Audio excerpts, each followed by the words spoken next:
కేవలం republic day పెరేడ్లో ఢిల్లీలో మాత్రమే చూడగలిగే ఒక అద్భుతమైన ప్రదర్శనని మన విజయవాడలో, మన ఆంధ్రప్రదేశ్లో ఈరోజు చూసే అదృష్టాన్ని ఇచ్చిన సొసైటీ ఫర్ వైబ్రెంట్ విజయవాడ వారికి, విజయవాడ ఉత్సవ్ వారికి ధన్యవాదాలు.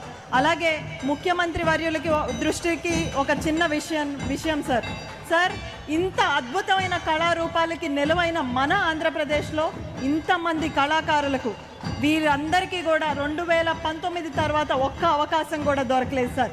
ఈరోజు మళ్ళీ కూటమి ప్రభుత్వం వచ్చిన తర్వాత నారా చంద్రబాబు నాయుడు గారి ఆధ్వర్యంలో కళలకి మళ్ళీ ప్రాణం పోసినట్టుగా మన కళ్ళ ముందు జరిగిన ఈ పెరేడే సాక్ష్యం. విజయవాడ ఉత్సవే ఇదంతటికీ కూడా నాంది పలికిన ఒక ఉత్సవం. ఇలాంటి ఉత్సవాలు మన రాష్ట్రం అంతటా జరగాలి సార్. ఎందుకంటే ఈ కళాకారులందరూ కూడా వేరే వృత్తుల్లోకి వెళ్ళలేక, వాళ్ళ వృత్తికి అవకాశాలు దొరక్క అనేక ఇబ్బందులు పడ్డారు. కానీ వాళ్ళకున్న ఒకే ఒక్క ఆశ, వాళ్ళకున్న ఒకే ఒక్క శ్వాస పేరు నారా చంద్రబాబు నాయుడు గారు. ఈరోజు ఆ చంద్రబాబు నాయుడు గారు వచ్చి ఇంతమంది కళాకారులకి, కళారూపాలకి ప్రాణం పోశారు సార్.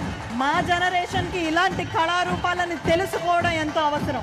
ఎందుకంటే మన ఆంధ్రప్రదేశ్, మన తెలుగు వాళ్ళందరి మూలాలు ఈ కళారూపాల్లోనే ఉన్నాయి. కాబట్టి దీనిని నెక్స్ట్ జనరేషన్కి తీసుకెళ్తూ, మొన్న మీరు ఎప్పుడూ చెప్పే విధంగా అన్ని ఇజముల కంటే ముఖ్యమైన ఇజం టూరిజం, మన కల్చరల్ టూరిజం మీద కూడా మీరు దృష్టి పెట్టి, మీరు చెప్పిన రాజస్థాన్, రాన్ ఆఫ్ కచ్కు మించి ఆంధ్రప్రదేశ్ దేశంలో వెలుగొందబోయే కళలు మన దగ్గర ఉన్నాయని తెలియజేస్తూ కల్చరల్ టూరిజం మీద దృష్టి పెడతారని నమ్ముతూ ముఖ్యమంత్రి వర్యులకి, వేదిక మీద ఉన్న పెద్దలందరికీ ధన్యవాదాలు.